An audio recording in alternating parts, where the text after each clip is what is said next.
Hey guys, welcome to Tutorial Guru. Today we'll be learning how to put a code in Temu, and now let's dive right in. Now to put a code on Temu app, first open up your Temu app on your phone and make sure you're logged into the account on which you want to put the code. And after opening your Temu app, guys, on this interface at the bottom of the screen, you can see the U button available for us with a bunch of options. Tap on the U button at the bottom middle section of the screen.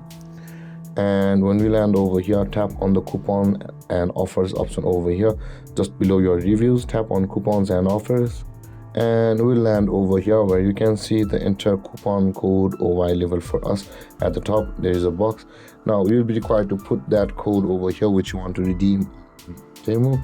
So enter your code over here, guys, whichever may it be from wherever you got it. And after entering your code, guys, tap on the apply button at the right side of this empty box or the coupon code entering box, and then that will be added to your Temu account.